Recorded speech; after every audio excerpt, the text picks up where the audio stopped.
cruise ships go and I go wild. Car 54, where are you?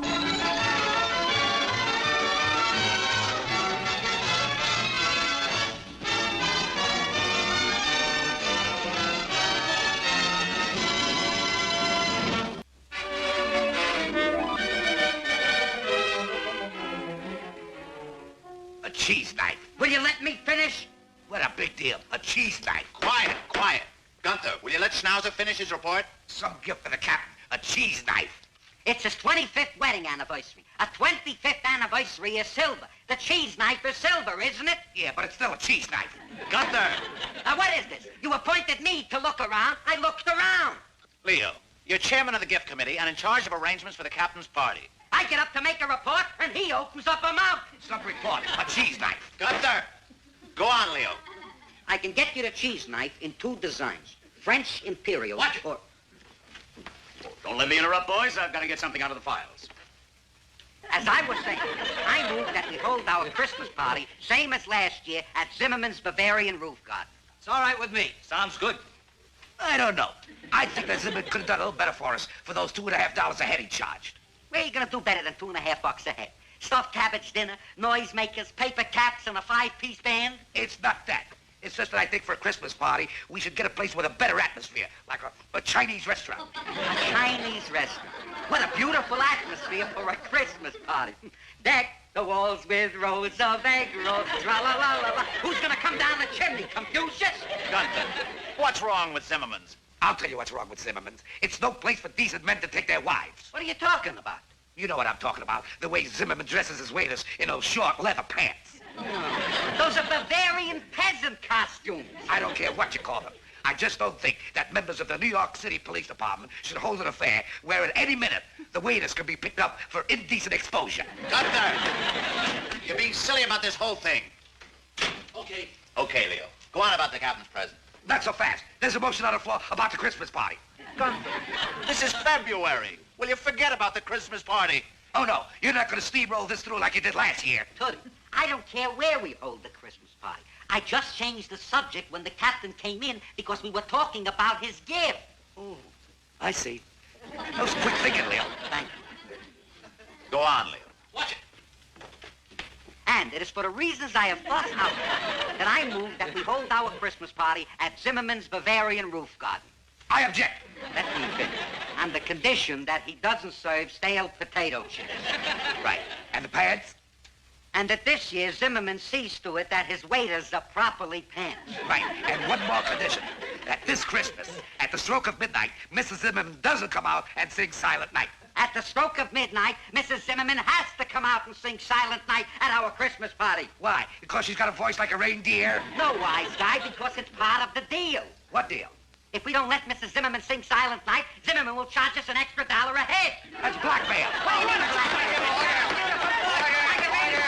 You think you can do better? Go ahead and try it. Leo. What? Leo, the captain's gone. Go on about the captain's present. Forget about the presents. We're going to settle right now, once and for all, about the Christmas party. Leo. It's going to be held at Zimmerman's, same as last year. Like with a stuffed cabbage dinner, noisemakers, paper hats. And without Mrs. Zimmerman. And with Mrs. Zimmerman. Quiet.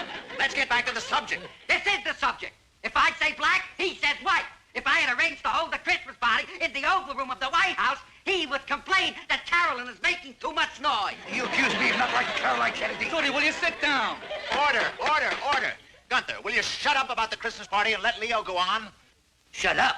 Hasn't the guy right to his opinion? What is this, Russia? Now we're in Russia. Well, I bet in Russia they let the guy stand up and discuss where he wants his Christmas party. Sit down. No! Now we're getting somewhere. You want to have a Christmas party in Russia? Good. I will personally pay your fare to go to Russia and have a Christmas party. A big Christmas party in Russia. Stop this, stop this. A Christmas party in Russia. Now you're getting ridiculous. Of course we are. We gotta hold the party closer to the Bronx. I've had it. I give up a night off to attend a meeting and always turns out to be a Tootie Schnauzer struggle to rule the world. He's right. We called this special meeting just for one purpose. We came here to discuss just one thing. Oh, excuse me. The Christmas party. Now, where were we? We were holding it in the Kremlin. We decided against that. And we'll hold it at Zimmerman's. Without Mrs. Zimmerman. With Mr. Zimmerman. And I'd rather hold it in the Kremlin. Oh, why don't you Quiet! Tootie, before you go to Moscow, will you and Muldoon drive by my home tomorrow, pick up the ledgers and files I've been working on for the 6 months report? Yes, Captain. Yes, sir. Thank you. Go on, Leo. Go on. With what? You were making a report on the arrangements you'd made about getting the captain a gift for his 25th wedding anniversary. Oh, that was years ago. We've got some new business to discuss. We've got to keep Carolyn Kennedy out of the Oval Room at the White House when we hold our Christmas party there. Leo. And then we've got to make a bon voyage party for Brother Tootie when he leaves for Moscow. Hey, be sure you have Mrs. Zimmerman there to sing aloha for me. I'll have him make meatballs to throw at you from the dock. Let's get out of here! It's ending right now. Are we all in favor of Schnauzer getting the cheese knife? Yeah! Meeting adjourned. I object. It's over. Let's forget the whole thing. Let's you and I go and have a pizza. That's a good idea. Let's go to Charlie's. Why must it always be Charlie's? Because I like Charlie's. It's quiet at Charlie's. Carolyn Kennedy isn't there. Carolyn Kennedy's a lovely girl. So is Mr. Zimmerman. But you can't sing Charlie.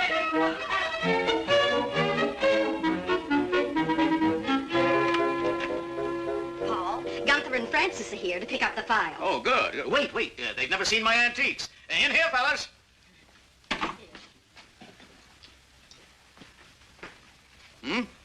Huh? What do you think? Gee, gosh. Are you surprised? Yeah, we keep our junk in the basement. These are all beautiful antiques. Oh. It's one of my few luxuries. I've been collecting them since I was a boy. Oh, no wonder they look kind of old. That's what antiques are. I know what antiques are, but even for antiques, they look kind of old. Say, Captain, you certainly got some beautiful pieces here. Oh, thank you.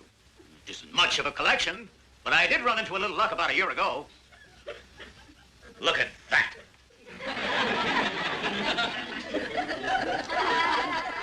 Isn't it a beauty? As nice as one of those I've ever seen. It certainly is an odd piece. There's only one other like it in the world. You mean that happened twice? The Lucent ceremonial chair. There are only two in existence. If I could get the other one and have the complete set, I'd be the happiest man in the world. Where's the other one, Captain? In a museum? No, I tracked it down. It belongs to some miserable character who lives in Staten Island. Well, why'd you buy it from him? Why don't I buy it from him? How I've tried. For a year, I've argued with him. I pleaded with him. I haggled with him. I pointed out that if I could get his, then I'd have the pair. The set would be complete, as it was meant to be. But no, that greedy, avaricious, spiteful dog in the manger says rather than sell it to me, he'd burn it. Some people. Do you know what he suggested? What? That I sell mine to him so he could have the set. I'd rather burn it. Shows the difference between people. You're so fair, and he's so selfish. Well, at least, Captain, you've got one of them. Yes, but it's like only one half of the Mona Lisa smile or one half of the Taj Mahal. Or one half of a club sandwich. The middle half. Paul for you. Coming, excuse me. Come on. Wait, We gotta load the car. did you see that wonderful soft look in the captain's eyes when he was showing us his antiques? Yeah. He's really hooked on this stuff. Do you think he'd have that same wonderful look if we handed him a cheese knife? Now, wait a minute, Gunther. Francis, now we know the kind of a gift the Cap would appreciate. We gotta get him a brand new antique. But after all the trouble Schnauzer's gone to. Francis, Leo Schnauzer's a big man. He'd be the first to understand. An antique? What antique? Where antique? Leo! I knew he would cut the ground out from under me. Leo, it just so happens Gunther is right. Gunther is right. Now I've heard everything. You should have seen the look on the captain's face when he was showing us his antiques. Yeah, Leo, and for the $35 we got to spend, we can pick up a really nice piece that would fit in with his collection. Yeah, like a Rembrandt or a Civil War cannon. Never mind. Leo, Muldoon says an antique is a perfect gift for the captain. I go along with him. Me too. I move we send Tootie and Muldoon out to get the captain a nice antique for his anniversary present. Yeah. That's Oh, all. Harry, No, wait a minute. It's up to you, Leo. After all, you're the chairman. Okay, go ahead. Go out and buy him a genuine Chippendale Civil War cannon. But I'm telling you right now, the day after you buy it, he'll go out and exchange it for a cheese knife. You're a big man, Leo Schnauzer. A big man. Let's go look for it, Francis. He liked this. Yeah, It must be over 200 years old. Clerk, it's a beauty. What is it? it's a powder horn. Oh, here's the price. How much is it? $160. $160. Are they kidding? Sorry, we changed our minds. Yeah, it's no good. It's broke anyway. I can't play a thing on it. Let's go. Hey, that's cute. For $240, it ought to be cute. $240 for this thing here? Let's get out of here. Come on, Gunther, let's go. It costs $190. Wait, I want to see how it comes out. Come on. It's the Civil War. I want to see who wins.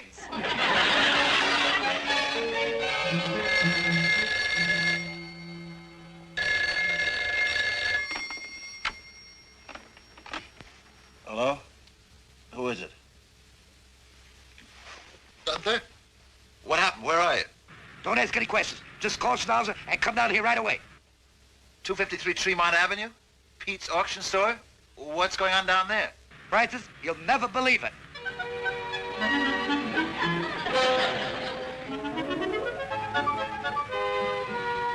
I can't believe it. It's that other Aleutian ceremonial chair. I was walking home from bowling, and I passed this store, and I looked in the window. I almost fainted. It's that dog in the manger from Staten Island. Rather than sell it to the captain, he sold it to this auction house. Oh, this is our chance to get it. Tomorrow, on our lunch hour, we can come in here and pick it up for practically nothing. Here's Schnauzer. Over here, Schnauzer. What is it? Have you got the inscription on that cheese knife yet? No, why? Because we're not getting it. You got me out of a sound sleep at 1:30 in the morning to tell me... Leo, we found a gift that'll make the captain the happiest man in the world. What is it? That. That? The captain wants that? Did you ever see anything like that before? Never. I take an oath. Leo, the captain has one just like it in his house. You mean there's another one? Leo, take my word for it. If we can get that chair to go with the captain's other one, it'll make him the happiest man in the world. The captain told us that himself. That will make the captain happy? Our captain? A leader of men? That insane contraption? Leo, we haven't got much time. We got a bid on it tomorrow. Now, if you give us the $35... Give you? I'll die first. If anybody's gonna throw away the $35, I was authorized to do it. All right? Then you do the bidding. Be here tomorrow, noon. It's my day off. So much the better. You look like any other schnook that comes in off the street. What Gunther means is, at an auction, you gotta be inconspicuous. I'll do even better than that. I won't show up. Hey, that's strategy.